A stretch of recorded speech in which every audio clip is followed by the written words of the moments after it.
getting on to the pulpit, all the ministers, the evangelists, the choir directors, and the singers are just everyone. And if I missed anyone, charges to me, it's not my heart. But I want to say that first of all, I can give an example. My wife, she's not here today. She overbooked today, so she had to take one part of the church and go the other way. I took part of it came this way, so now I am being ashamed. Just in case you do that in mind, I brought my armor down just so y'all won't try to get what we think about today is look at the characteristics of what kind of usher. Hey, what? A good usher.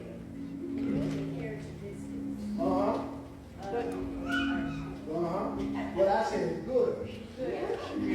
There's a difference. Say it when you got up here. There's some ushers that come in. I know what I'm talking about.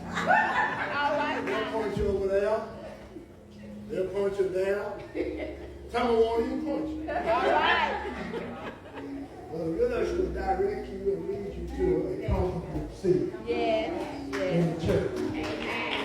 And it don't mean that you're going to stay there, but they have did their job.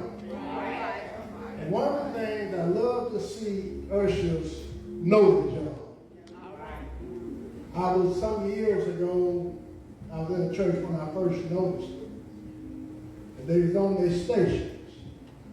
But they talked to one another, plumb across the building, and never had to open their mouth. Because they knew how to work together. Don't you think us church and pastors would be more blessed if we knew how to work together? Amen. When it shows, see, I had to be kind of quiet because when I get talking, my wife comes through the door. See how good the Holy Spirit. But we thank God today for the ushers. And if you want to know the characteristics of a good usher, Psalm 84 will describe what a good usher is and what it means to be a good usher. You know how to maintain your post, your attitude. And I heard someone say, well, your attitude has a lot to do with the church. And the usher has a great responsibility because people come to church, the usher be the first thing they see. She is the word thing. First individual they see. And whether you know it or not, that sets the trend for the whole church. Who want to go in that church when the usher sits down, we rock to each other? They're not going to be happy because they're going to look back at them. But when you come to the church, it just sets the tone for the pastor, the speaker, who's never speaking because they don't like being there.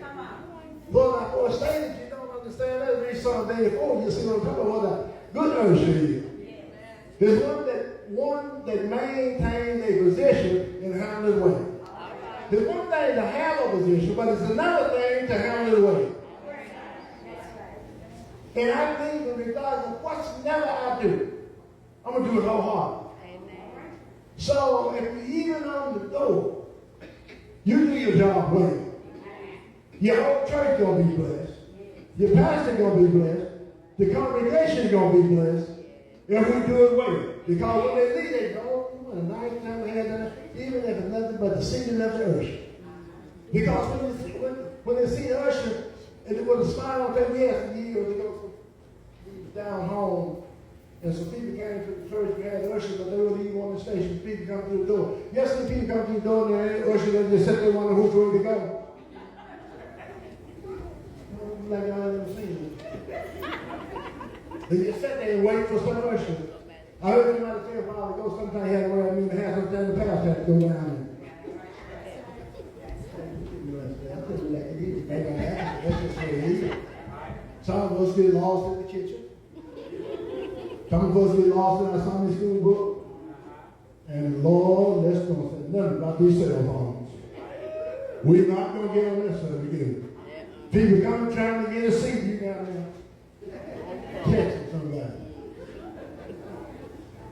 But when you do your job as a good usher, you're going to be there and you're going to handle that position well.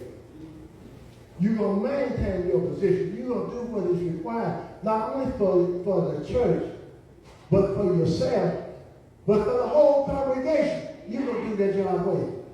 And you will get praised if you think, well, that one, you know how I did. Sometimes people come in and they'll offer my fan, they'll offer a glass of water. Sometimes what you give has a lot to do with the atmosphere of the church, how you conduct yourself.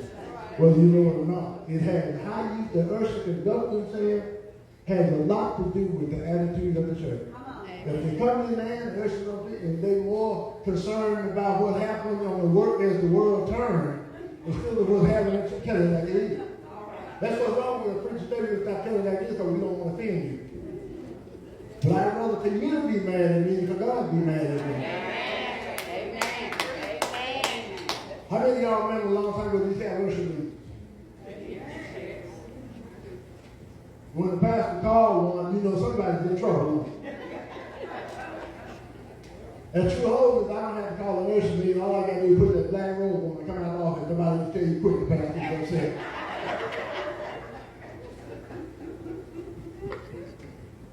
I get you to the office, I'm not only going to let the ushers have it. I'm going to let the preachers have it too. Because you straighten this one out, then they're going to straighten themselves out. So you start cleaning house, the next thing you know, right, well, they can be somebody else too. No, it's going to be somebody else beside me. God can be. So I tell them quick, and I can get upset at the wife. I ain't going to argue with them in front of the church. I give them off to tell God. Yeah. That's what I do for the whole church. Because you can't make me everything. What he said, can hear Scott, the battle is not yours but the Lord. Some things God didn't tell you to fight. God didn't you tell him about it. So we just thank God for being a part of your program today. As I was saying, you see, I'm kind of glad I didn't talk too loud tonight. You know, she's going to be coming through the day. But I thank God I behaved myself tonight. So we just thank God. And God continue to bless you. God, the lighthouse, I said this in my closing, y'all always have been a part of my life down through the years. We respect God for Lighthouse and well the other churches. But I go way older than some of us way back. But I thank God for the pastor, the first lady, and the usher board. I thank God for y'all today, and y'all did a magnificent job. And may God continue to bless you, and I pray to God that you have many more. But above all, don't forget how you got here. A lot of us forget how you get that position is not to be taken lightly. It's not to be taken lightly because you don't believe me. The third time I said, if you take it lightly, go to the house and read the Bible. Go to Psalm 84. You tell you some position you just don't take lightly. And some of us take things like, may God continue to bless you.